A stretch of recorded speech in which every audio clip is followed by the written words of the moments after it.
pale immediately niliporudi kwa kitanda, zile vitu nilianza kuona hazikuwa vitu mtu anaweza ona with the physical eyes. Kitu ya kwanza niliona, nikaona ushers wa kanisa. Nikaona ni kama ushers wamezunguka hiyo kitanda yangu yenye nimelala. Na wako na hii kikapu ya offering. So kwa akili yangu nikajua huenda ikawa watu wa kanisa wananiombea. Katika ile hali ninalia, niliona tu watu wamekuja kama watu 3. Lakini walikuwa wamevaa manguo nyeusi kabisa. Alafu wenyewe ni weusi. Lakini ile kitu nilinotice ilikuwa tofauti ni makucha. Makucha yao ilikuwa mrefu alafu iko na rangi. Ile makucha yao nikaona wameingiza. Ni vile ile makucha inapita mpaka inaingia inashika roho ya mtu. I cannot explain. So nilipoendelea kuita Yesu, nikililia Yesu, nikaona mwangaza. Mwangaza ulitoka juu.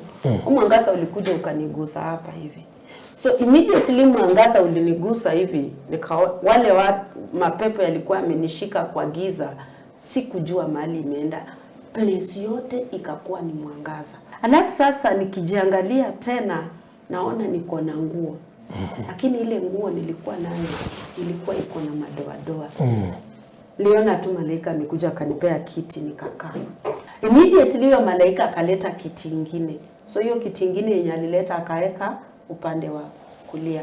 Huyo mchungaji akakuja akakaa kwa ile kiti. Kuangalia pale kwa kitabu akaambia mchungaji, hii fungu la 10 haitoshi.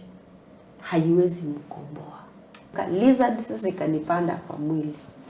Mwili lizards haziniumi, lakini ile tu kunitembea hivi kwa mwili nasikia uchungu. So nikijaribu kutoa hivi vile unaweza fanya hivi utoe. Kitaka kutoa hivi ni kama wanatoka na ngozi. Sasa nasikia uchungu. So nyani wananiangalia alafu wananifanyia hivi. Paka zilikuwa zinakuja, mimi nilikuwa na paka cutex. Zinaingiza makucha yake ndani ya hiyo kucha yangu. Inagwara hiyo cutex inataka kutoa. So ninaona hawa nyani wanakuja, nikuanga na nyoa hizi na paka the eyebrows. So naona nyani wanakuja wanaingiza makucha huko. Wanangoa. Naona nyoka inakuja inatoa ulimi inalamba hiyo hiyo makeup. Na hii kilamba hiyo makeup, ngozi inatoka hivi. Ninalia nasikia uchungu. Let me tell you my brother, usikubali kukufa kwa dhambi. Uchungu na kifo cha mwenye dhambi ni uchungu.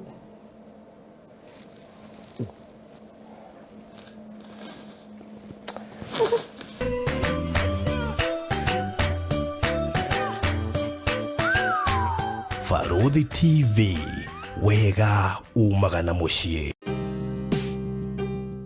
Hihi nĩ ũĩ taũni ya Matu nĩ ĩmwe ya taũni iria irakũra na gĩkĩro kĩnene Kenya? Kumanagia na wendo ũrĩa tũkwendete naguo, we ũigithagia na ithuĩ. Nĩ wĩigĩrĩrĩki witũ gũgwethera handũ hega na handũ ũngĩkenerera. Rĩu nĩ tũrakũrehera Nisi Gardens Matu kuma gwa Villamax Properties. Ĩno nĩ Project Prime ĩhutĩtie highway ya Garissa Road, ndagĩka 20 kuma Matu Town na ndagĩka 12 kuma Kanyonyo Market, no ndagĩka 1 tu kuma gũthiĩ mũkawa mũnene wa Thatha Hill Resorts. Ploti cia 50 by 100 irĩ kũndũ kwĩna maĩ na thitima, macukuru no gitĩri nĩ mũgacĩrithie. Tũrakwenderia ciringi 400,000 ũrĩhe cash kwa ihinda rĩa mĩeri 5.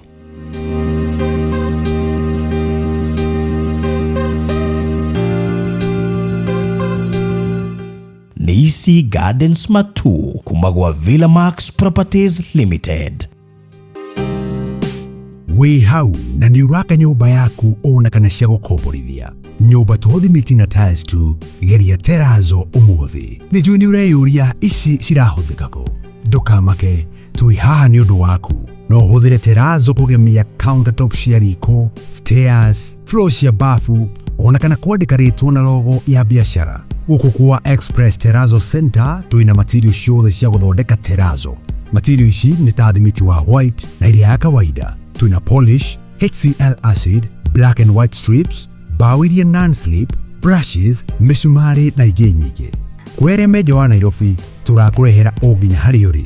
Wona wagura material ici tucokaga tukagwikirira na thogora mubacirire biũ. Tucerere haha Ruiru bypass Kamakis hakuhĩ na RFH Hospital kilomita 3 kuma roundabout, kana waranĩrie na ithuĩ kũgerera 0798 333 000.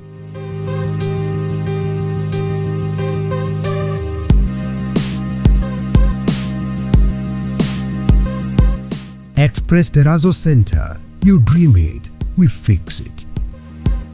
Tabarĩra ĩno nĩ ya kwĩrorerwo nĩ mũndũ wothe.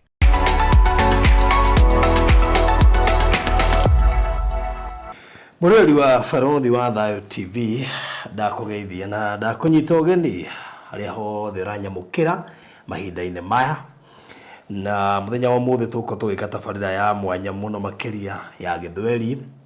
Twĩna Lilian na Bwire Obondo mũthenya wa ũmũthĩ tukimurika kana tugithikĩrĩria rũgano rwake rwĩgiĩ ũrĩa akuire, ũrĩa arwarire agĩkua na experience yake ya gũthiĩ matu-inĩ na hell, maũndũ marĩa nginyagia ũmũthĩ andũ aingĩ matahotaga ku understand. Ndimenyaga nĩkĩ niĩ njĩra mũndũ ũbataire gũthikĩrĩria no ndĩrabatara kuga atĩ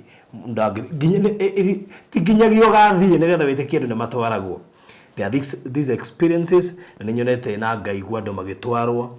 Ona ko niĩ ndiĩ ndathiĩ ndirekaga atĩ andũ nĩ mathiaga. Rĩu koguo nĩngwenda wĩikare house koguo tabarĩra itũ wona ndarĩkia gwĩka adverts ĩgũkorwo ya gĩthweri nĩgetha tũhote kũiguithania nake tũtimo Gĩkũyũ, na ndĩramwethire ona ngĩmenya atimo Gĩkũyũ nĩgetha tũhote kũdiscuss maũndũ macio ndakĩgweta. Koguo wĩikare o hau ĩndĩ mbere ndaya na ihenya mũno makĩria. Tabarĩra ĩno ĩrũgamĩrĩirwo nĩ Express Terrazzo Center. Aya nĩ ngũthi cia gwĩkĩra terrazzo. Terrazzo ĩkagĩrwo kũ? Terrazzo wa mbere nĩ floor. Ni floor eno ndiko na tiles na cabro. Floor eno yikagirwo terrazzo. Wanathiĩ ukona floor ina kĩhũa gĩthaka kĩhana tũndũ we tu pyramids also kana mĩcoro ĩngĩ. Mĩcoro yothe ĩkoragwo thĩinĩ wa floor ĩyo ĩkoragwo arĩ terrazzo. In fact ũngĩgathiĩ stairs inĩ kũndũ kũu wĩikaraga apartment inĩ yo wĩikaraga flat yo wĩikaraga, stairs ciothe icio ranga ikorwo ciakĩtwo kana ithondeketwo na terrazzo. Ũngĩrora gũkũ nja baranda-inĩ, corridor-inĩ, kũrĩa flat roof igũrũ, kũu guothe gũkorwo gũthondeketwo na terrazzo.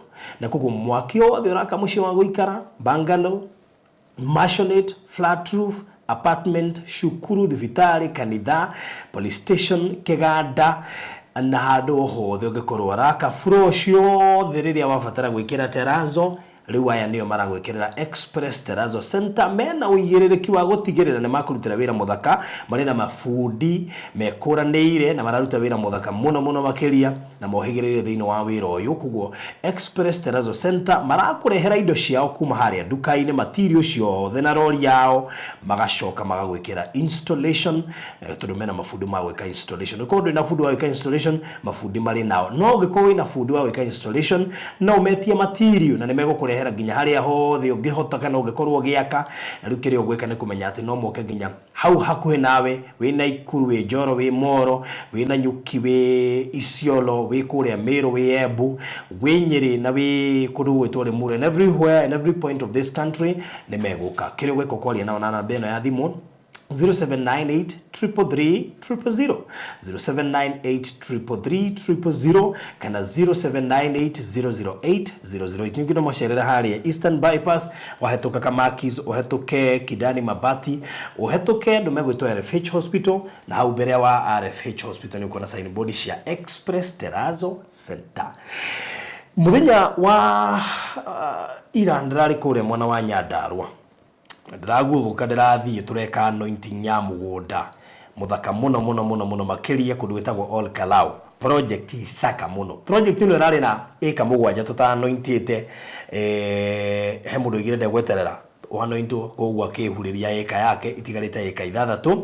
Ĩka icio rĩ irĩ harĩa Kariamu nĩ ndagĩka 15 kuma Ol Kalou town. Hau nĩho mũgũnda ũcio rĩ, na wĩ handũ very prime ũrigainie na itonga ciena mĩgũnda mĩnene mũno mũno makĩria, ũrigainie na mũnene ũmwe wa jeshi, gatagatĩ ga maũndũ mangĩ maingĩ we makĩrĩerio ndigũtinda ngĩgweta mũno tondũ nĩ area very prime. Ĩka ĩmwe rendio 1.8 million na nĩ ĩka 6. Koguo no ũgũre ĩka no ũgũre ĩka ĩmwe na 1.8 million, ũrĩhe cash kwa ihinda rĩa mĩeri 6.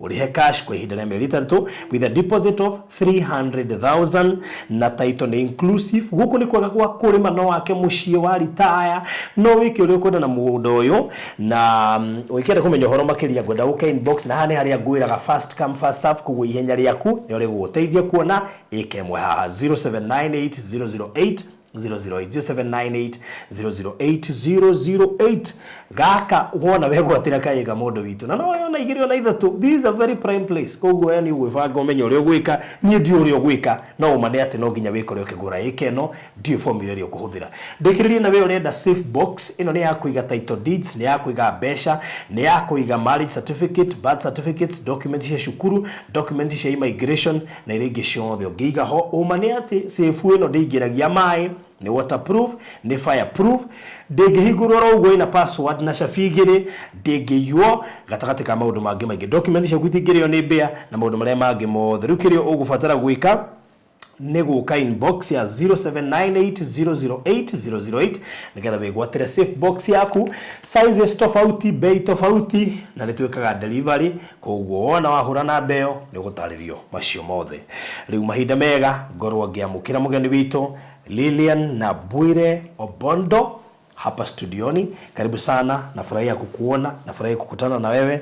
Nimekuwa nikikutazama kwa muda tu nikaona ukielezea kuhusu mambo ambayo Wakristiano bado hawajaielewa, bado hawajaikubali. Bado watu wanang'ang'ana kujua kana kwamba watu huweza kupelekwa mbinguni na wanarudi. This is a discussion that will never end. It's a discussion that people will never understand. It's a discussion most of the Christians will still debate. Na hawataielewa ama kupata jibu. Maana mambo ya Mungu ni ya Mungu na ya dunia ni ya dunia. Kwa hivyo karibu sana usalimie mtazamaji wa Farodhi wa Thayo TV kupitia kamera hii ili tuweze kuendelea. Karibu. Asante sana. Ninashukuru sana kushiriki hapa mahali neno la Mungu. Kwa majina ninaitwa Sister Lilian na Bwire Obonyo but najulikana kama Lilian Blessed. Okay. Yeah.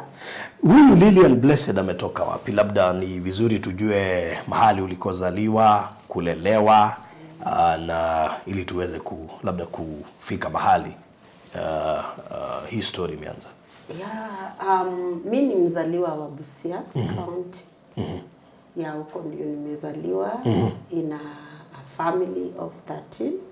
13? Yeah. Wow. Okay. Huko ndio nyumbani na huko ndio nimelelewa.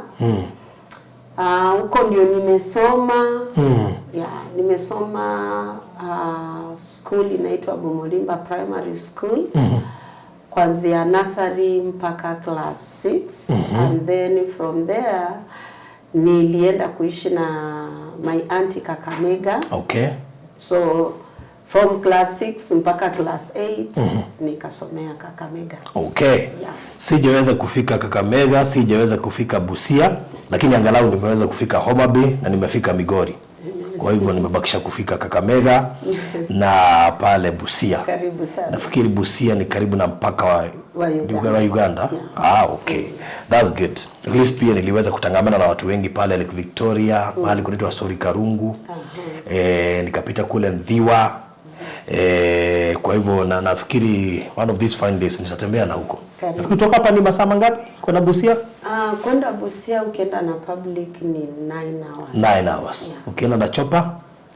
Ukienda hakuna chopa inafika Busia. Ukienda na chopa you have to Kisumu. Ufike Kisumu. Yeah, ufike Kisumu. That is 45 minutes. Alafu kutoka Kisumu na gari mpaka Busia ni 2 hours. Okay. Yeah. Kwa hivyo wacha tuseme ndege haiwezi fika lakini chopa, unajua helicopter inaweza fika. Yeah. Okay, sawa sawa. Kwa hivyo wacha sasa tuingie direct katika ile story ambayo imefanya nikuite hapa. Labda sijui tutaanza wapi. Maana sijui baada ya kwenda kwa sister yako. Ulienda kuishi na auntie yako ama sister yako? Yeah. Auntie yako ama sister yako? Ni auntie. Auntie yako. Yeah. Kwa hivyo ukiwa kwa auntie yako uliendelea na masomo Niliendelea na masomo.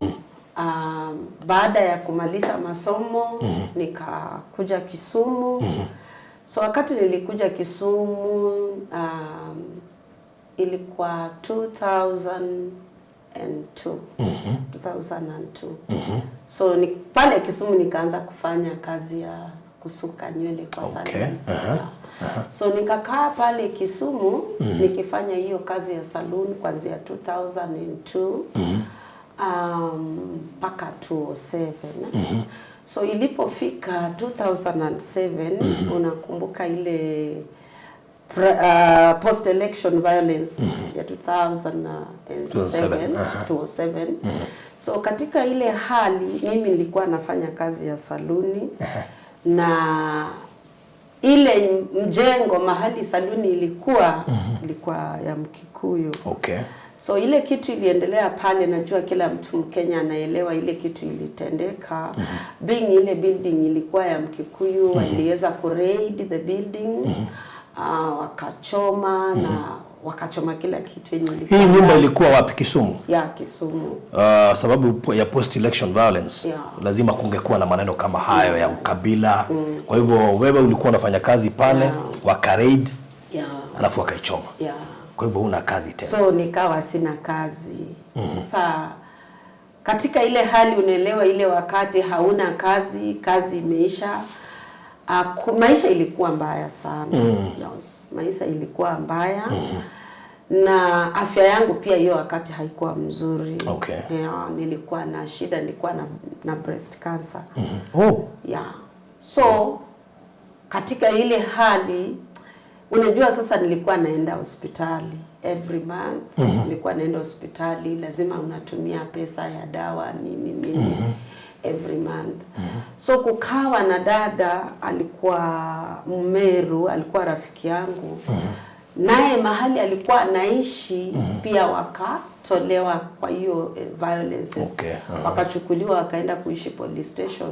So akaniambia kwa sababu sasa sina mahali pa kuishi, nyumba yake iko hapo na kila kitu, niende nikae pale kwa nyumba yake. So nikaenda kukaa pale kwa nyumba yake. And mostly yeye alikuwa hata ananisupport, ananisaidia kama mambo na hospitali na hivi. Sasa ikafika wakati mambo ilikuwa mabaya sana, hata pesa ya kwenda hiyo hospitali hakuna. So hapo tulikuwa tumeingia sasa 2008 mwanzo hapo January, February ndio mambo ilikuwa mabaya. Tukafika mpaka ile mwezi wa 4 bado kulikuwa kubaya, hakuna kazi. Sasa nikawa pale kwa nyumba niko peke yangu. Ule mjengo walikuja wakajua ya kwamba bado kuna watu walikuwa wanakaa pale ambao hawakuwa Wajaluo, wale wa Kikuyu pia wakavamia pale. Sasa ile nyumba nilikuwa nakaa walibeba kila kitu. Wanakufuata kila mahali. Na hawajui wewe ni mtu wa nyumba, wanakusumbua. Mimi sasa walipobeba kwa ile plot kila kitu, hawakuwa wanajali wewe ni kabila gani. Yes. Bora kuna kitu wameona wanaweza beba. Walikuwa wanabeba kila kitu. So ile kitu waliacha pale kwa nyumba, kitanda waliacha. Alafu pale kwa ile nyumba kulikuwa na hii radio cassette. So hawakuibeba. And then kulikuwa na cassette hapo. So nikaangalia nikapata cassette ya Angela Chibalonza volume 1. So nilipopata ile volume 1 nikakuwa nataka kusikiza sana. Sasa kuna kitu naweza fanya. Nikaanza kusikiza ile worship. So ile cassette nikaweka ile worship. It was my first time kuenjoy worship. Nikasikia vile anaimba, nikawa ninafurahia sana. So nikakaa kwa nyumba, nikaanza kujiuliza maswali. Mimi pale niko mgonjwa, nafaa kuenda hospitali. Unahitaji chakula, hauna pesa, hauna kazi. Hata kama kungekuwa ati saluni haikuvunjwa, hakuna mtu angeenda kutengeneza nywele na hana chakula. So hiyo ilikuwa ni ngumu sana. Sasa nikaanza pale sasa maisha ikakuwa magumu. Na sikuwa nimeokoka. Sikuwa nimeokoka. Lakini niliposikiza zile nyimbo zenye Angela anaimba, Okay, nilikuwa naomba. Unajua mtu mwanadamu yoyote definitely lazima tu unajua kuna Mungu. Tunajua kuna Mungu ya Christians na tunajua kuna Mungu. Kwa hivyo uliomba tu kawaida kama tu Mkristo na wengine? Vile tu Mkristo anaweza omba tu, nikawa naomba Mungu anisaidie. And then kitu ikakuja kwa akili yangu. Nikasikiza kuna hii wimbo Angela aliimba. Akasema ya kwamba nabii Isaya alinena na watu wote. Akawaambia mkono wa Bwana si mfupi kutubariki. Lakini dhambi zetu zimetutengana naye. So niliposikiza ule wimbo ukaniingia. Mimi nikasema dhambi zangu ndio zinafanya hata ninaomba maombi yangu haijibiki. Lakini nashindwa sasa hizi dhambi zangu nitaziacha aje? So pale kwa ile nyumba nilianza tu kusikiza hiyo wimbo, lakini sikuwa najua kuomba hata. Lakini siku 3 nikawa na siku 3 nimejifungia kwa nyumba. Mimi sikujua vile hizo siku 3 zilienda. So nikawa pale kwa nyumba, sikuwa natoka nje, sikuwa nafanya chochote hizo siku 3. Nilikuwa tu nasikiza tu hizo nyimbo, hizo cassette, narudia usiku na mchana. And then sasa siku ya 3 nikawa ninajua kweli ile kitu ninapitia ni kwa sababu ya dhambi. Sasa pale siku ya 3 kitu saa 9 ya asubuhi nikakuwa ni kama niko kwa ndoto. So katika ile ndoto mimi niliona nimetoka. Ngoja kwanza. Najua nataka tuende pole pole. Maana hapa nimehost watu wako na kansa ya matiti. In fact kuna kesi sasa hivi inaendelea. Mwingine na niko na kesi yake ako na tumor ya ile growth kwa matiti pia. Ulipona? Yeah. Kwa hivyo kansa ya matiti uponwa? Yeah. Unajua nataka usisitiza hivyo, manake kuna watu wana maumivu ya kansa ya matiti. Nilipona. Hiyo ilikuwa mwaka wa 2007. Yeah, okay. Nilikuwa diagnosed na cancer 2002. Yeah.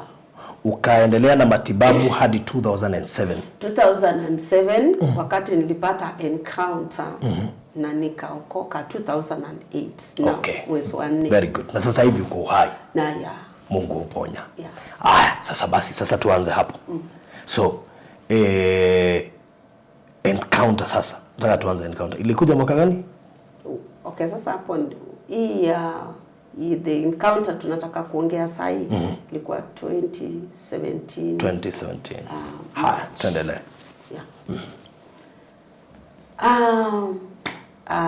Utaniruhusu tu maybe we just pray. Okay. Yeah. Alright. Father, we thank you. Tunakushukuru, tunakuinua Yesu mwana wa Mungu. Tunalitukuza jina lako Yesu Kristo, maana ni wewe pekee unaweza Jehova. Ni wewe tu unatawala, ni wewe tu unainua, ni wewe wa pekee Yesu. Baba, katika jina la Yesu Kristo tuko hapa, tunataka kushiriki neno lako la ushuhuda. Na ninaomba ya kwamba Roho Mtakatifu akaweze kutusaidia. Mimi pamoja na my host na mtazamaji, ukaweze kutusaidia sisi wote ili tukaweze kuelewa neno lako na kulichukua na ukuu wako. Katika jina la Yesu Kristo nimeomba na kuamini. Amen. Amen. So 2017 hapo ndio nilikuwa na the greatest encounter. After nimeokoka nikiwa Kisumu, nilitoka Kisumu nikakuja Nairobi. Okay. So nilipokuja Nairobi nikaendelea na ile kazi ya saloon. Nikawa nafanya kazi ya saloon. Nikaingia kanisani kama kawaida, nilitafuta kanisa nikajoin. Nikaanza kuabudu pale. So wakati nilikuwa bado naendelea na hii kazi ya saloon, nikakuja nikapata kazi ingine kufanya kwa hotel. Lakini sasa kwa hoteli sikuwa nafanya Nairobi, nilikuwa nafanya Naivasha, but nilikuwa naishi Nairobi. So nilikuwa nafanya pale kazi nikiwa off duty, sinakuja ni Nairobi. But nilikuwa bado nikikuja, so na katika zile hali niko off, ninaendelea na ile kazi yangu ya saloon. So tukaendelea hivyo, nilipata kazi Naivasha 2014 2014 ndio nilianza kufanya kazi Naivasha. Sasa nikiendelea kufanya ile kazi Naivasha, nikakuja Nairobi, ni katika ile process nikapatana na mama mmoja ambaye alikuwa mchungaji. Okay. As a client. And then huyu mama in the process akaniintroduce kwa pastor. Pastor mwingine. Na huyu pastor alikuanga na fellowships, anafanya fellowship za nyumba. And then baadaye huyu mchungaji akakuja akatoka kwa nyumba akafungua kanisa. Okay. So alipofungua kanisa, mimi nilitoka ile kanisa nikajoin ile kanisa yake kwa sababu nilikuwa napenda sana ile mafundisho yenye alikuwa anafundisha. So nikaendelea kukaa pale bado tu nikifanya kazi. And ilipofika 2015 mwanzo hapo, so tukakuja tukakosana na ule mchungaji. Kuna jambo lenye alifanya halikuwa nzuri. Okay. Halikuwa jambo nzuri. Na mimi nikiwa mhusika nikakwazika, nikasikia vibaya pamoja na watu wachache wenye tulikuwa nao pale. So wakati ule mchungaji alitenda jambo halikuwa nzuri, najua mimi katika mawazo yangu tangu niokoke ama hata kabla sijaokoka, nilikuwa najua mchungaji, pastor hawezi tenda dhambi. So wakati alifanya jambo alifanya na ilikuwa ni dhambi. Haikuwa dhambi nzuri, ilikuwa na mshirika ama mtu nje? Alikuwa na mshirika. Okay. Kitu ilifanyika katikati yake na mshirika. So nikakuja nikasema basi kama hivi ndivyo wachungaji wako, mimi sasa sitakuwa naenda kanisani. Nataka kukaa kwa nyumba. Nikatoka kwa hiyo kanisa nikaendelea kukaa kwa nyumba. Alafu sasa wahusika kama mimi mwenye nilikuwa kwa ile kanisa na watu wachache walikuwa pale, tukaanza kuongea ile jambo lenye mchungaji alifanya, ile dhambi yenye huyo mchungaji alikuwa ametenda. Na tukaiongea sana mpaka kuambia watu, tulikuwa tukikaa mahali kama kikundi, hiyo ndio jambo tungeongelea. Tungepata mtu yoyote mwenye anajua ule mchungaji hata aongee kuhusu huyo mchungaji, hiyo ndio ilikuwa kitu ambayo tungeongea. Na tukaongea kabisa mpaka tukampatia nickname. Tukampea nickname, tukasema yeye si mchungaji, tukampea nickname. So ilipoendelea hivyo, mchungaji alifika mahali akaona kweli ile jambo alitenda halikuwa nzuri. Akakuja mpaka kwangu kwa nyumba. Akaniambia lile jambo alifanya, ameona alifanya makosa na amekuja tu kuniomba msamaha nimsamehe. So mimi nikamwambia mimi nilikusamehe kitambo, sina shida na wewe. Lakini ukweli ni kwamba sikuwa nimemsamehe, ile jambo lilikuwa bado linanikera. Hata nikakutana na yeye nikimuona kwa umbali nitapita njia nyingine sitapita. Wakati ule bado ulikuwa msichana? Sikuwa msichana, lakini sikuwa nimeolewa, but nilikuwa nimezaa, nilikuwa na mtoto. Wakati ule mtoto alikuwa mkubwa, alikuwa shule, alikuwa anasoma. So ule mchungaji nikawa na chuki, nikawa namchukia. Nikawa hata sometimes angenipiga simu singechukua, angenitumia message ningejibu, lakini majibu ningemjibu ilikuwa ni matusi. Na nikasema mimi sitakuwa naenda kanisani. Nikasema nitakaa kwa nyumba, sitashiriki kanisa lolote na sitatenda dhambi. Nikasema nitakuwa naomba tu. So maisha ikaendelea hivyo, nikakaa mwaka mzima kama siendi kanisa. So baada ya mwaka kuisha, nikakuja nikaona hapana, hii maisha ya kukaa bila kwenda kanisa si mazuri. Itabidi nitafute kanisa niende. Sasa pale mahali nilikuwa naishi kulikuwa na kanisa ingine, nilikuwa naishi nyuma ya kanisa. Kwa nikipita pale nasikia watu wanaomba, ninasikia vizuri. So siku moja nikaamua nikasema nitaenda kesha za ile kanisa.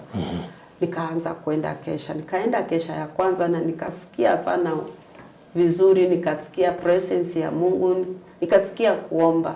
So nikasema nitakuwa naenda kesha kwa sababu walikuanga na kesha kila Friday. So mimi nikaamua nitakuwa naenda kesha peke yake, lakini sita attend Sunday service kwa sababu sitaki kujuana na watu. Okay.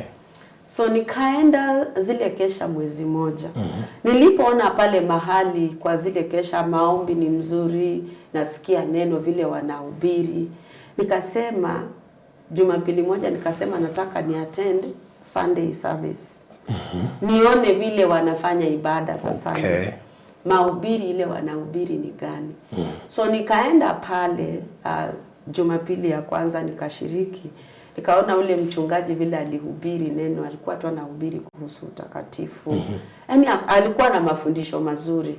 Nikasema sasa nitaendelea kukuja hapa. Lakini sitafanya nini?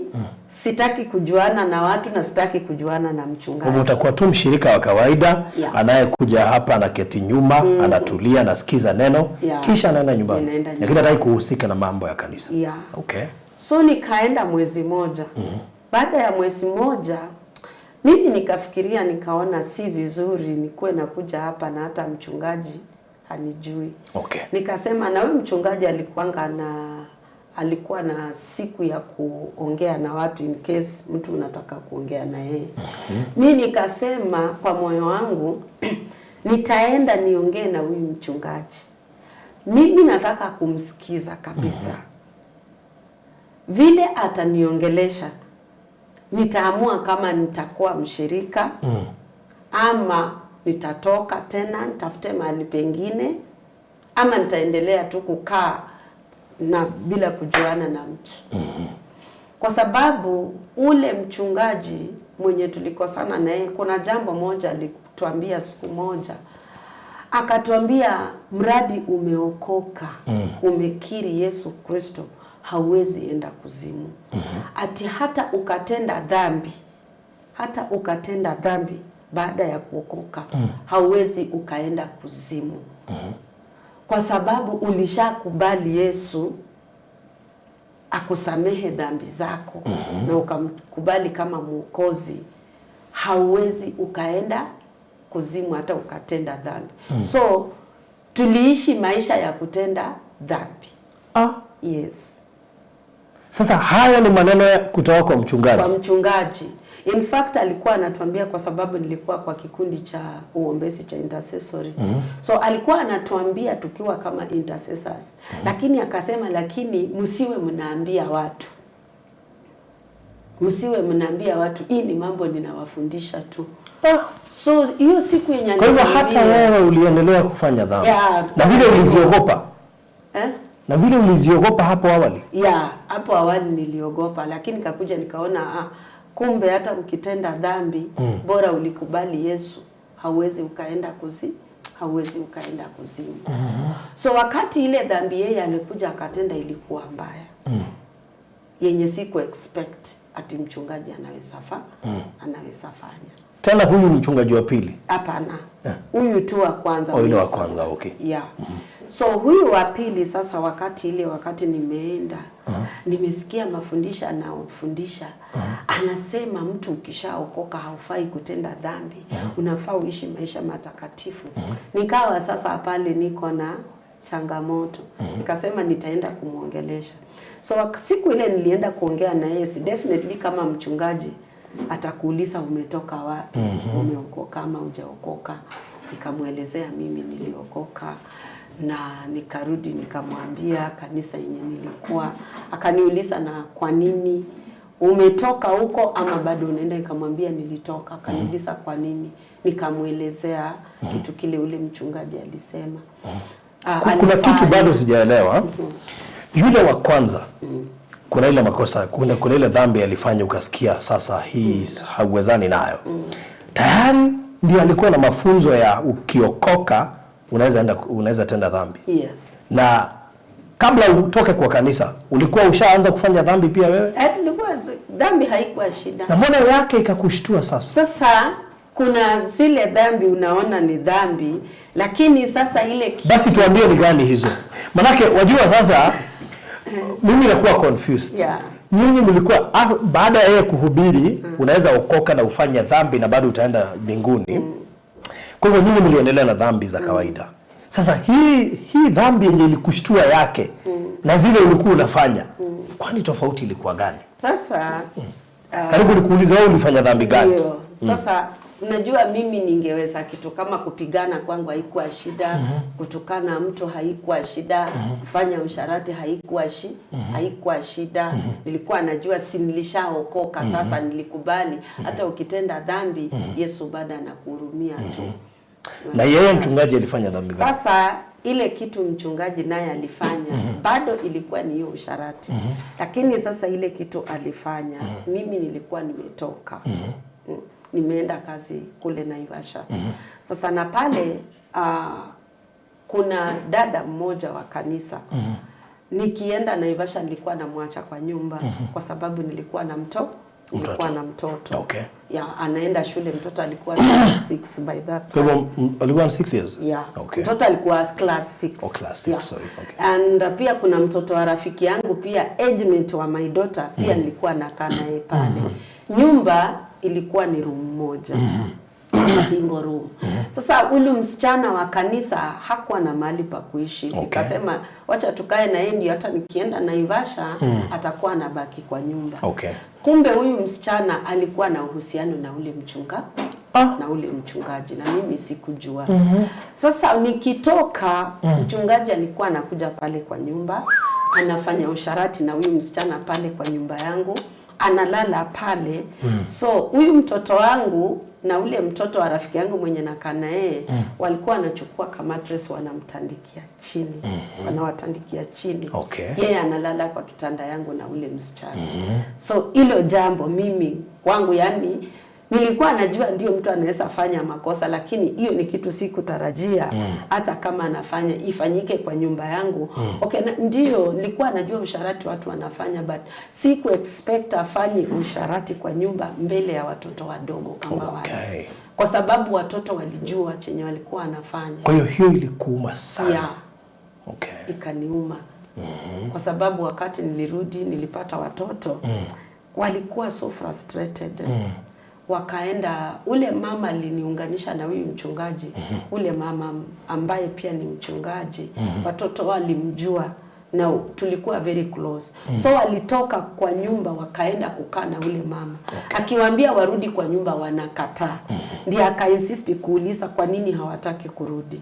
Watoto wakamuelezea. So wakati nilirudi ule mama akanielezea, na hiyo kitu nikaona ilikuwa kwangu ilikuwa mbaya. Kweli ilikuwa mbaya. Nyinyi wote mlikuwa wabaya.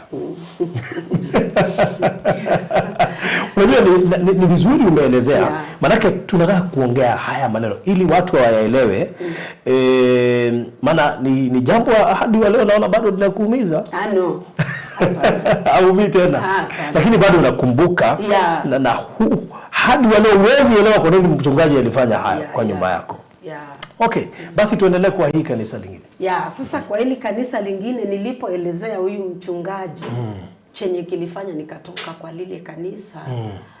Mchungaji akaniambia, unajua sasa, akaniuliza baada na hubiri, nikamwambia ndio. Baada kona kanisa nikamwambia ndio. Akasema sasa hiyo maneno si maneno mzuri. Alifanya makosa. Lakini sasa msamehe. Na pia usiongee. Hiyo maneno alifanya usiambie watu, usiongee.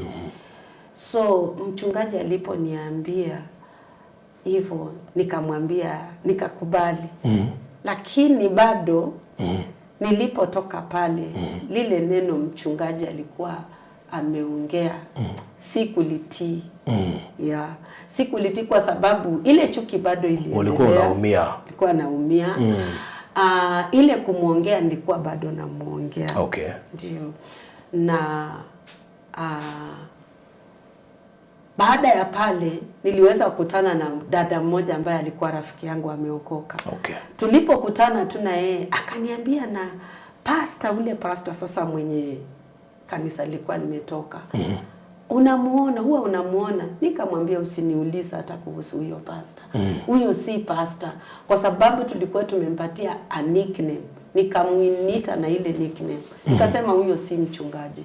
Huyo dada akaniambia huyo ni mchungaji na alikuwa mchungaji wako na ulikaa chini yake. Hata kama unasema nini, bado Mungu anatambua alikuwa mchungaji. Na kama bado anatumika, Mungu anamtambua kama mchungaji hata kama ako na makosa. Na hii mambo ninajua umemuongea sana. Ni vizuri uende hata we umuombe msamaha. Nikamwambia siwezi kwenda kumuomba msamaha. Yeye ndiye alinikosea, mimi sikumkosea. Alifaa kukuomba msamaha mwenyewe. Nikamwambia yeye ndiye anafaa kuniomba msamaha. Yeye ndiye alifanya makosa. Angekuomba ungemsamehe. Na alikuwa ameniomba msamaha tayari. Maana nakumbuka alikuwa tayari amekuomba ukakataa. Lakini ninaona bado tu niko na ile chuki. Msichana akaniambia, unajua hiyo kitu inaweza fanya ukakosa mbingu. Nikasema kama ni kukosa mbingu kwa sababu ya huyo mchungaji, afadhali nikose mbingu. Na sasa nikuulize, wakati ulijua ile usharati na zile mambo yote wewe ulifanya tayari, mbona wewe ulifikiria Mungu alikusamehea, lakini wewe hutaki kumsamehea huyo mchungaji? Maana pia wewe ulikuwa kwa makosa. Ya, unajua. Lakini baada ya kupotoshwa na yule mchungaji, kuna zile dhambi ulifanya na unaamini Mungu alikusamehe. Lakini ugumu wa kutomsamehea mchungaji ulitoka wapi? Sasa hii ugumu, unajua sisi wanadamu, mtu haonangi makosa yake. Kweli. Mtu huona makosa ya mwingine. Sasa mimi ile yangu, mimi sikuwa naona kama mimi pia nimefanya makosa. Lakini si dhambi tulikuwa tunatenda ni the same. Okay. Yeah. Lakini mimi ile yangu sikuwa naona, ile yake ndio mimi nilikuwa naona ni makosa. So tukaachana hivyo, na mimi nikaendelea na maisha. So ikafika wakati ilifika 2016 I mean, maisha ikaanza tu kunibadilikia. Mambo yakaanza kuwa magumu. Kazini ninafanya kazi, pesa ninalipwa, sioni mali pesa. Ndio siku hizi wanaita kikaanza kukuramba. Baadaye sasa. So ninajiangalia, pesa napata, ninalipwa, ninafanya kazi ya kusuka pia wakati siko kule kazini, napata pesa, hii pesa inisaidii, niko na arrears ya nyumba, mtoto ashaingia high school, kulipa school fees imekuwa ni shida, niko na madeni, nikaanza kugonjeka tu. Na sasa hii kugonjeka si ati mwili unasikia inaniuma, nikienda hospitali daktari wanapima hakuna ugonjwa. So ile kitu daktari atanipatia ni painkillers. Ikafika mahali hata nikitembea naishiwa nguvu, ni kama mtu ako depressed. So nikawa ninaomba tu, huwa najiombea. Lakini sasa hapa kanisani, wakati tuliongea na ule mchungaji, mimi nikafanya nini, nikajoin hiyo kanisa kulingana na vile aliniongelesha huyo mchungaji wa pili. Nikaamua kujoin kanisa completely. Lakini sikuwa namuelezea mambo ile napitia. Hata hiyo kugonjeka nikiwa kazini sikuwa namwambia. Nilikuwa tunaomba peke yangu, naomba Mungu anisamehe. Naanza kwa sababu pale walikuwa wanafundisha kuhusu dhambi, kuacha dhambi kama umeokoka. So nikakumbuka zile dhambi nilikuwa natenda after kuokoka, natubu. Sioni mabadiliko. Sasa 2016 ilipoisha nikafikiria pengine pale mahali nafanya kazi maybe kuna shida. Nikaamua kubadilisha, kwanza kutafuta kazi mahali pengine.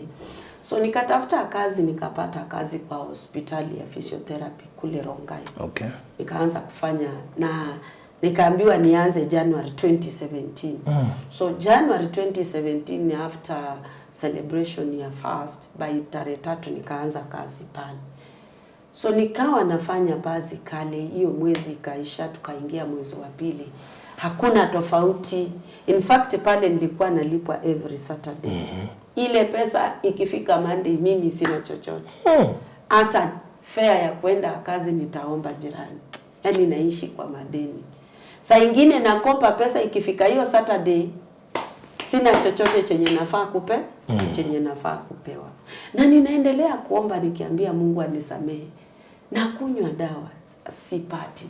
Naenda hospitali napimwa, ugonjwa haipatikani. Lakini mwili inashinda tu nikidhoofika. So hiyo February tarehe 26 I think ilikuwa tarehe 26. Nikarudi kutoka kazini. Mimi nikaona maisha yangu haiko kawaida. Nikaanza kufikiria, nawaza ni kwa nini napitia maisha kama haya sasa. Yaani ninaishi maisha yenye hata mtu hawezi tamani. Ile nyumba yenye nilikuwa naishi pia watu wakavunja, wakaingia, wakabeba kila kitu. Nikabaki sina chochote, nikaanza kulala chini kwa floor. Sasa ninalala kwa floor, nasaidiwa tu na majirani.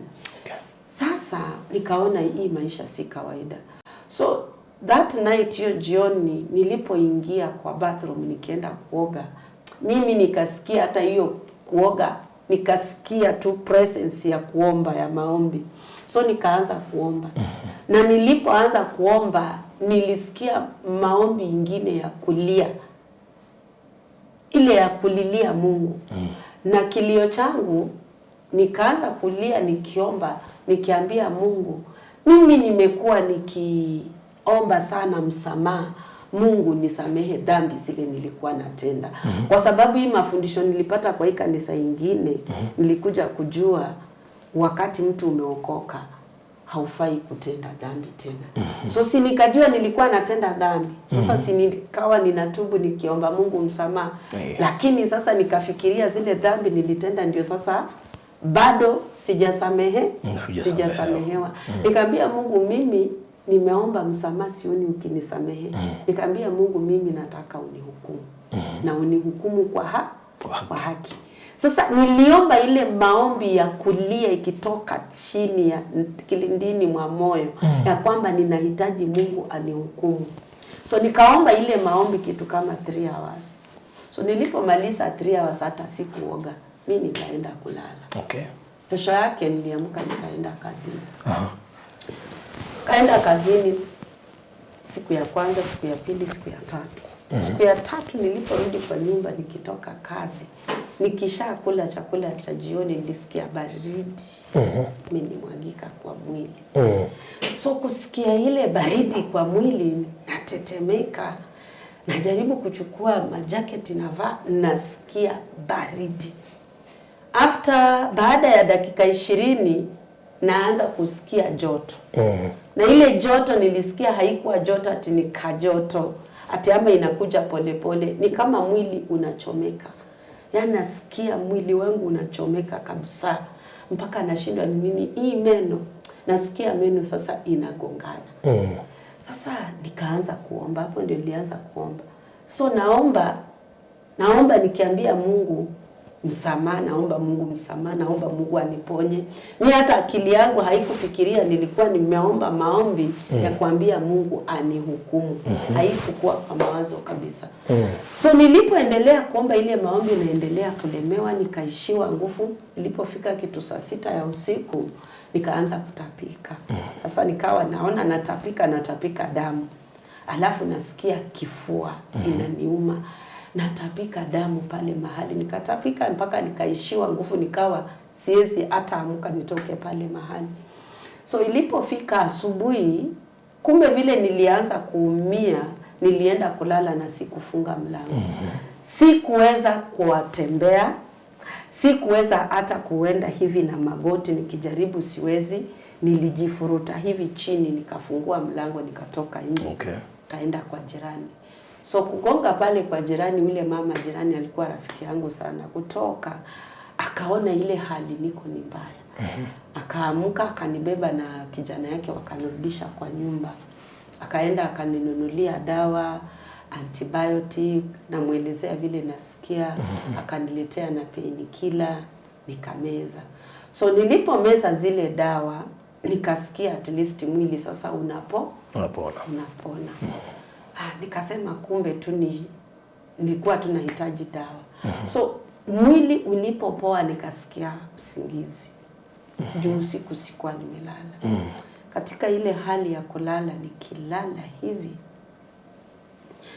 mimi katika ile kulala nikasikia sauti inaniongelesha kwa ndoto. Hii sauti inaniambia, kwa nini ulisengenya mtumishi wangu? Sasa mimi, kwa nini ulisengenya mtumishi wangu? Mimi sikufikiria huyu mtumishi. Nikaanza kufikiria, kwani mimi mtumishi mwenye nimesengenya ni nani? So niliposikia kwa nini ulisengenya mtumishi wangu, kwa nini uliguza mafuta yangu, na nikapewa maandiko katika kitabu cha Zaburi 105 verse 15. So katika ile ndoto bado napewa ile maandiko kwa ndoto, alafu sasa nikiendelea kutafakari nikaona ule mchungaji. Kwa hiyo maana nikamwona tu amesimama mbele yangu, alafu hivyo ndivyo niliamka. So nilipoamka nikachukua Biblia kwanza, na sisikii maumivu. Maumivu yani imeenda kiasi, ndio sina nguvu, lakini my senses Sasa mchungaji umemwona kwa ndoto? Yes. So kaamka? Nikaamka. Sasa ni ule mchungaji wa kwanza. Okay. Yeah. So nilipoamka nikafungua Biblia, nikasoma ile maandiko ya Psalms 105. Inasema, lakini sasa mimi kwa Biblia utaendeleza tu nitumie Kiingereza. Haya, nafikiri pia niko na Kiswahili hapa. Ya, naweza soma hiyo ya Kiswahili. Haya. Wacha Zaburi. Mhm. 105 verse 15. Zaburi 105. 15. Haya. Akisema, msiwaguse masihi wangu, wala msiwadhuru nabii zangu. Yeah. Nilisoma hayo maandiko. Msiwaguse masihi na wala msiwadhuru manabii wangu.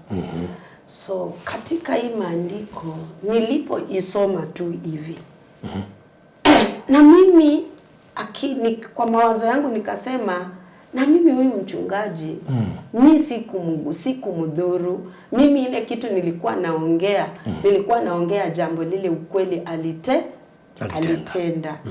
Na ni ukweli alitenda.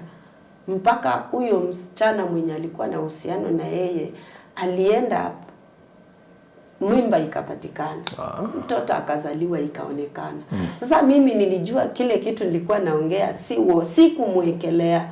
Na mimi katika maisha yangu nilikuwa najua jambo baya ni kuwekelea mtu jambo lenye hajafanya. Lakini sasa wakati nafikiria hiyo mawazo, nasikia tu, yani sasa hapo ni Roho wa Mungu akaanza kuniongelesha. Nikarudishwa kwa story ya Noah. Noah na watoto wake watatu. In the book of Genesis. Vile Noah, Biblia inasema alipanda mzabibu, akakunywa na akalewa na akalala uchi. So alipolala uchi, kuna mtoto wake mmoja Ham alimpata akiwa uchi. Akatoka kuambia wale mandugu zake wawili. So wale mandugu zake wawili hawakutaka kuona uchi ya baba yao. Hawakuambia mtu yoyote, walichukua shuka wakakuja na nyuma wakafunika. Nikaanza kupelekwa kwa ile maandiko mpaka nikaanza sasa kuisoma. Nikaanza kuelewa ndio alitenda dhambi. Lakini the reason why Ham alilaaniwa na baba yake, aliona uchi wa baba yake na akaenda kuongea badala ya kufunika. Ile hali ya kuongea ya kuharibu image ya mtu. Kwa sababu hata sisi tukiongea tulikuwa tunaongea, in fact tulikuwa tuna incite watu watoke kwa hiyo kanisa. Yeah. So that was the aim. So niliposoma nikajua kumbe nilifanya makosa kabisa, nikakuwa convicted ya kwamba nilifanya makosa. Na pale nikaanza sasa kuomba Mungu msamaha, na nikawa sasa nasikia msukumo ya kwamba nifanye nini? Nafaa nitafute huyu mchungaji.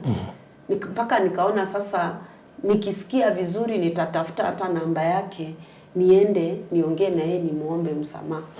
Unajua saa ingine sisi wa Kristo Biblia inasema Hebrews chapter 13. Hebrews 13 verse 17. Wahibrania 17. Wahibrania 13 mstari wa 17. Watiini wenye kuwaongoza na kuwanyenyekea, maana wao wanakesha kwa ajili ya roho zenu, kama watu watakaotoa hesabu, ili kwamba wafanye hivyo kwa furaha, wala si kwa kuugua, maana isingewafaa ninyi. Hii Biblia ukisoma hiyo maandiko vile inasema watii.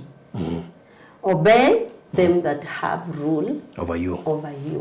And submit yourselves, for they watch over your soul, as they that must give account, that they may do it with joy and not with grief. The scripture is not, hii maandiko haiongei kuhusu to obey the righteous. Haisemi to obey watakatifu. No. Inasema obey them that have rule. Kuti Kiswahili inasema watiini wenye kuwaongoza. Watiini wenye kuwaongoza. Watiini wenye kuwaongoza. Wakati wewe unaongozwa uko chini ya mtu fulani, Mungu hajali kama huyo mtu ni mtakatifu ama si mtakatifu. Wakati unaanza kumdharau na kumwongea vibaya, wakati anapeana account, of which ninajua tutafika mahali huyu mchungaji wa pili alikuwa anapeana my account in heaven. So watapeana account kwa Mungu. Mtu yoyote mwenye Mungu ameaminia uongozi atapeana hesabu vile aliongoza na vile alilinda. Whether ni mchungaji wa kanisa, whether ni kiongozi wa sehemu yoyote, whether hata kwa kanisa. Unajua kwa kanisa kuna vikundi, kuna kikundi cha kuimba, kuna kikundi cha uombezi, kuna kikundi, si wanakuanga na viongozi wanawaongoza. Hao viongozi watapeana hesabu kwa Mungu. Hivyo ndivyo maandiko inasema. So niliposoma hiyo maandiko nikaona enyewe nilifanya makosa. Hii maandiko hata pale Mungu amesema in Psalms 105 verse 15 inasema masihi na manabii wa Mungu. Sasa hapa ukiangalia Romans chapter 3, angalia Romans pia chapter 3. Romans chapter 3. Chapter 3. Romans. Chapter 3. Chapter 3 amani. No, Romans. Let me see. 13 inasema nini? Yeah, Romans 13. Kuanzia mstari. Romans ni Warumi. Warumi. Okay. Yeah, anzia tu hapo mstari wa kwanza. Chapter 3, mstari wa kwanza. Basi Myahudi ana ziada gani na kutahiriwa kwa faa nini? No. Warumi, Romans. Warumi chapter 13. Oh, nimesoma chapter 3. Yeah. Should be 13. Chapter 13. Okay. Chapter 13 verse 1. Kila mtu na atii mamlaka iliyo kuu, kwa maana hakuna mamlaka isiyotoka kwa Mungu, na ile iliyopo imeamriwa na Mungu. Let every soul be subject unto the higher powers, for there is no power but of God. The powers that be are ordained of God. And verse 2 inasema whosoever therefore resist the power, resist the ordinances of God, and they that resist shall receive to themselves damnation. Hivyo amwasie mwenye mamlaka hushindana na agizo la Mungu, nao washindanao watajipatia hukumu. Sasa hiyo ni maandiko. Na maandiko haiwezi ondolewa na haiwezi badilisha. Whether awe huyo mwenye anakuongoza awe ni mchungaji awe ni nani ni mbaya. Biblia inasema utii na unyenyekee. Na inasema, unaona hapo like verse 2 inasema whosoever receives, hebu Kiswahili inasema tunirudi tena verse 1.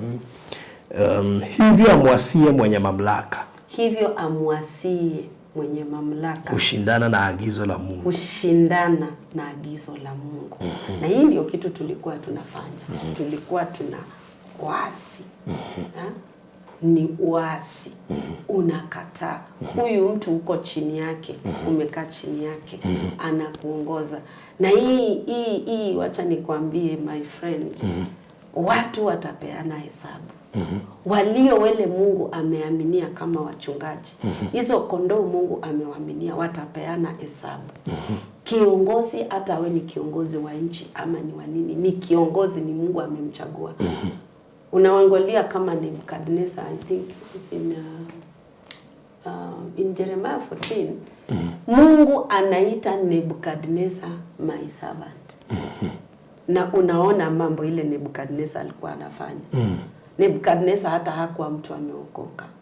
Lakini Mungu anamuita Nebukadnezar my servant. Kwa hivyo kiongozi awe mzuri, awe mbaya, Mungu amekubali akae pale, awaongoze. What we have to do ni kutii na kuwaombea. Ukiangalia verse 3 inasema hiyo ya Romans chapter 13 inasema for rulers are not a terror to good works but to the evil. Will thou then not be afraid of the power? Do that which is good, and thou shalt have praise of the same. So these rulers, Mungu akikuachilia ukae chini ya mtu mwenye anafanya mabaya, ako na sababu. Okay.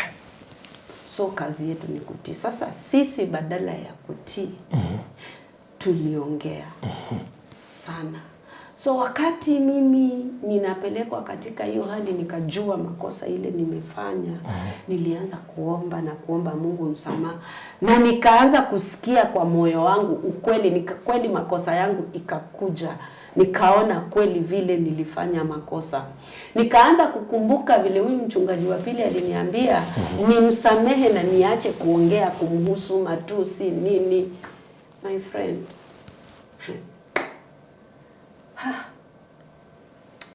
nilipotubu nikaanza kusikia vizuri sasa.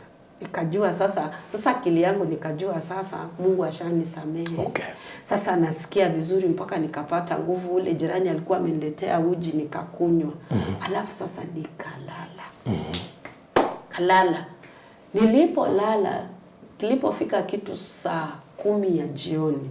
Mimi ile kitu iliniamsha ni mwili unauma. Mwili unaniuma. Siwezi sema ni nini inaniuma.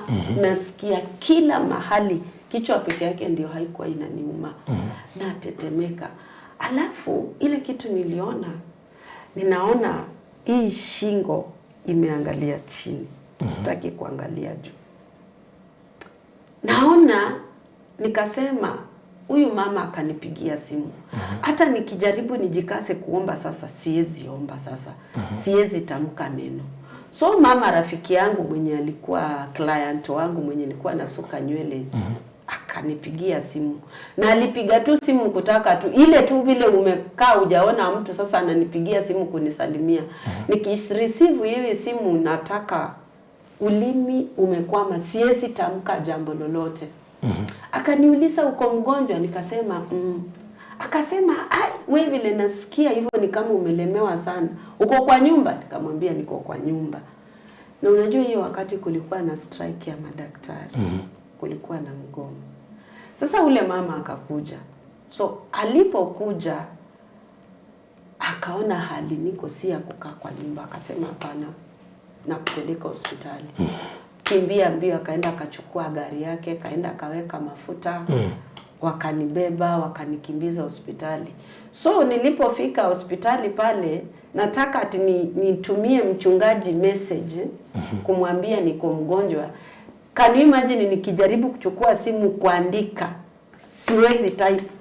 Naandika vitu zile, naona hata nikijaribu vitu zile ndio kusoma naweza soma, lakini vitu zile ninaandika hazisomeki. So sikutuma hiyo message, nikaachana nayo. So pale hospitali daktari akanipima, akanifanyia examination, akasema niko na pneumonia, sijui niko na bronchitis, niko na malaria, sijui niko na ulcers, niko na lower blood sugar, sina damu kwa mwili. So immediately wakanilaza. Hiyo hospitali hapa iko hapa Kayole, inaitwa Diwopa Hospital. Pale nyuma ya Cooperative Bank. So hapo ndio penye nililazwa. So nikalala pale. The following day, kesho sasa, because walikuwa wameniwekea madawa, nikaamuka nikiwa nasikia vizuri, ndio nikaweza sasa kuandika message kwa pastor, nikamwambia niko hospitali, niko mgonjwa. So pastor akaniombea kwa simu, and then mchana akatumana, kuna watu walitumana wa kanisa wakakuja pale hospitali. So nikawa ninaendelea kupata matibabu, naendelea kusikia vizuri. So ilipofika siku ya 4, daktari akaona niko sawa. Akaniambia kesho tutakurelease utoke. So hiyo siku aliposema kesho atanirelease nitoke, nikatoka nje. Siku hata natoka nje. Nikatoka hapo nje ya ward, hata nikatembea, nikakaa nje. My cousin alikuwa amekuja kunitembelea, tukakaa naye hapo nje tu, tukaongea sana. So kufika wakati kama saa 9 ya jioni, so ndio nikarudi ndani ya ward, nikarudi kwa ward. So niliporudi kwa ward tu hivi, nikapata pale kwa ward. Kwanza hiyo siku tulikuwa tumebaki wawili. Tulikuwa tumebaki wa mama wawili. Wengine wote walikuwa discharged, wametoka. So ule mama mwenye alikuwa on the other side, kuingia pale akaniona, akaniita. Nikaenda kwa kitanda yake. Akaniuliza, Lilian, mbona watu hata wenye wametupata hapa, watu wanalala siku 1 2 wanapona wanaenda. Kwa nini sisi tumekaa hapa na hatuponi? Akaniambia inaonekana tuko na dhambi, tutubu. So nikakaa chini, juu alikuwa ameishiwa kabisa. So nilipokaa pale, actually ilikuwa siku ya 5, sio siku ya 4. Ilikuwa siku ya 5. Ule mama akaniuliza, wewe unaona kama tutakufa? Mimi nikamwambia hapana. Nikamwambia hatutakufa, tutapona. Akasema basi inaonekana sisi tuko na dhambi, tutubu, Mungu atusamehe. So tukaanza kuomba hapo na yeye, lakini alikuwa anaongea na ulimi wake unakwama. Yaani ile anaongea neno moja, anaongea lingine, anakwama kiasi. So tukaomba pale ile kuomba ya kutubu, ati ninatubu dhambi zangu zote. Hiyo ndio maombi tuliomba. Kutoka pale mimi nikaenda kwa kitanda yangu. Nilipoenda hivi kwa kitanda, baridi. Nilisikia tu baridi imemwagika kwa mwili tena. Na nikaanza kufili hii baridi ni kama ile baridi ya kwanza nikiwa kwa nyumba. Kidogo kidogo hii baridi inazidi. Naanza kutetemeka. Mwili unaanza kuniuma. Naanza kusikia maumivu inakuwa zaidi kuliko ni vile nilikuwa kwa nyumba. So ilipofika kitu saa 12, ule mama naye pale mahali alikuwa amelala, alikuwa pia anang'ang'ana. Ninaona ule mama sasa anarusha miguu, anajiuma, mdomo, anatoa damu, namwangalia tu. Ninaona anajaribu, naona nasi anakuja kumwangalia, napata amejiendea choo, amejikojolea. Nasi akaanza kumpangusa, akakimbia kuleta pampa kumfunga. Mama sasa hawezi ongea. So ilipofika 6, unajua sasa pale hospitali 5 watu walikuwa wanakuja kuona wagonjwa wao. Ni sasa hiyo siku hakuna mtu alikuja kuniona hiyo masaa. So ule mama watu wake wakakuja. So wakati ile hali ya kustruggle, watu wake walikuwa pale. Wanajaribu kusema wamtoe wambadilishe hospitali, wanaita daktari. So mimi naona daktari akakuja akamwangalia. Nikaona daktari walikuwa wamemwekea maji. Naona daktari ana disconnect ile maji anaenda. Okay. Kidogo watu wake wanaingia, wanaanza kulia. Mama kumbe ameshakufa. So walipoanza kulia ya kwamba huyu mama amekufa, ile kitu ilikuja kwa akili, aliniuliza tutakufa. Sasa mimi uoga ikaniingia kabisa. Nikaingiwa na uoga, nikaanza kutetemeka. Nikajua, kakumbuka ameniuliza kama tutakufa na yeye ashakufa. Sasa nikajua mimi pia nakufa. Sasa hapa nimebaki kwa hii ward peke yangu. Sasa ile hospitali hawana mochari.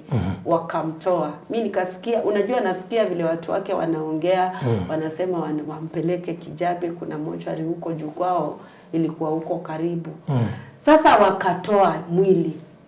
Walipotoa mwili sasa mimi nimebaki kwa ward peke yangu, nikajua sasa kufa na wewe ziko karibu. Nikajua kabisa sitoki. Nilijua kabisa nakufa. Mureri wa Farothi wa Thayo TV yuma tabarira ya mwanya muno makiria. Ngurikiria hau nguririkania tabarira ino ikurugamiriro ni Express Terrazzo Center aria mari haria Eastern Bypass ya Kamakis wahetuka Kidani Mabati uhetuke RFH mehau mbere ni kuona signboard cia duka ya werorete na barabara. Wiraone gwikira floor kuri mishie na manyumba maria mothe maraku wekone uraka apartment flat cia gukomborithia mikawa thibitari makanitha nyumba cia guikara ta flat roof na iria ingi ciothe ciikagirwo Terrazzo kuria iguru stairs-ini faranda-ini corridor-ini riko kioro na kuria kunga guothe gwikiragwo no nyende ohe andu acio magwitwo Express Terrazzo Center mararuta wira muthaka muno makiri megukwenderia material bacoke ho magwikira installation wiko wina mafundi magwikira ndukaigwo kimaka no mahe wira wa material mena rori ya gukurehera nginya murango-ini wa gwaku kugwaraniria na Express Terrazzo Center mathogora mao ni mabashirire. Abasho shedi mone 0798 333 0798 333 kana 0798 008 araniria nao nigetha undu cokoro uri mwega njoke nguririkanie kuria Nyandarua mwena wa Olkalau nituraruguririe project ya mwanya muno makiriretwo Kingdom City Olkalau Nyandarua na ndio haha na mugeni wakwa ikaigire ne ciumagara ngiambiririe ciuma ikaithathatu ndi haha ikaigire ne ciumagara ciatigara ikainya woi mudo wakwa waya kuhetukwo ne project ya mwanya ugu project very prime eroima 1.8 million per acre na deposit ne girimaga na matatu icio igire na mieri 6 mudo witu weima na baadhi ya mwanya ya kuigira kaeka Nyandarua handu prime handu ngirima mugunda muirige no gekirwo gate toya na actually ne handu heta ukaria ndeka 15 kuma Olkalau town ku ne handu very prime nikwenda woe namba ya thimu 0798 008 mugodo we dakika 15 kuma no Demetire capital city ya Nyandarua goko ne ku county headquarters ile Olkalau kugone dakika 15 kuma hau kama toke modo witu 0798 wena we kwenda safe box yako iga title deed kuiga besha kuiga certificates cia shukuru na indo rege ciothe safe box ino ndengihia ndengiurerwo kana ingerie mai mundu ndangeia indo ciaku bea na indo ile ciothe ya ngara na ndo ciothe itingeria document ciaku na gutire mundu ungiinthafia na indo ciaku genda safe box ni cia muigana utiganite bei itiganite na ni twikaga delivery gukire ugwika ni kwanaria na ithio katukira 0798 008 008 undu cokoro uri mwega ndirakurire wega ungifataraga furoti ke handu highway-ini no warie na Villa Max Properties Limited mena broti haria matu ile highway-ini ikomeire highway irare broti 25 tigarite 14 na nene jo wahota kugia na mweke wa kuyoera gafuroti kamwe gakomeire highway kangiri magana mana deposit ya 50 ishegure he within 4 months the correction inclusive of title deed broti shikomeire highway-ini oguo kuma Thika Garissa Road magotire handu rathuka mburoti icio cia bara-ini kuma Matu less than 20 minutes ucikore ikomeire highway mai na thitima ire site na hena mukawa witagwo Thatha Resort we hau uguo I think just 1 minute or so niguo uguo ugikeraniria na namba ino ni njui ni gukorwo ukigia na mweke wa kwigira handu 0798008008 na no warie na Mary kwetukira 0705327268 Mary niwe CEO. God bless you so much. Thank you muno ni kuri we uracera Kenya ni tondu Cool Palace B&Bs Limited mari ho gutigirira no wage na handu hega ha guikara fully furnished houses ndomaririe kwetukira 0748 999 0748 God bless you so much. Ugia na mahinda mega. Bye bye.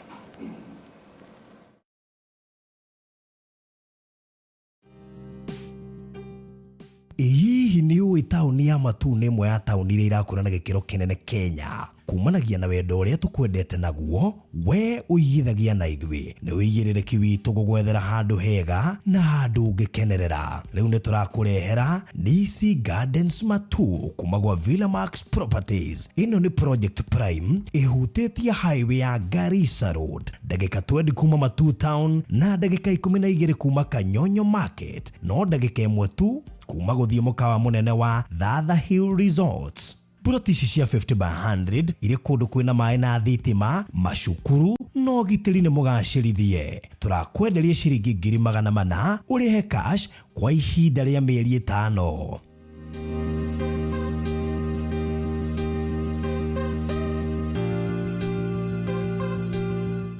Nisi Gardens Matu kuma gwa Villamax Properties Limited. Wĩ hau na nĩ ũraka nyũmba yaku ona kana cia gũkomborithia. Nyũmba to thimiti na tiles tu, geria Terrazzo ũmũthĩ. Nĩ njũĩ nĩ ũreyũria ici cirahũthĩka kũ. Ndũkamake, tũĩ haha nĩ ũndũ waku. No ũhũthĩre Terrazzo kũgemia countertop cia riko, stairs, floor cia bafu, ona kana kwandĩka rĩtwa na logo ya biacara. Gũkũ kwa Express Terrazzo Center twĩna material ciothe cia gũthondeka Terrazzo. Material ici nĩ ta thimiti wa white na iria ya kawaida. Twina polish, HCl acid, black and white strips, bao iria non-slip, brushes, misumari na ingĩ nyingĩ. Kwere meja wa Nairobi, tũrakũrehera o nginya harĩa ũrĩ. Wona wagũra material ici, tũcokaga tũgagwĩkĩrĩra na thogora mũbacĩrĩre biũ. Tũcerere haha Ruiru Bypass Kamakis, hakuhĩ na RFH Hospital, kilomita 3 kuma roundabout, kana waranĩrie na ithuĩ kũgerera 0798 333 000.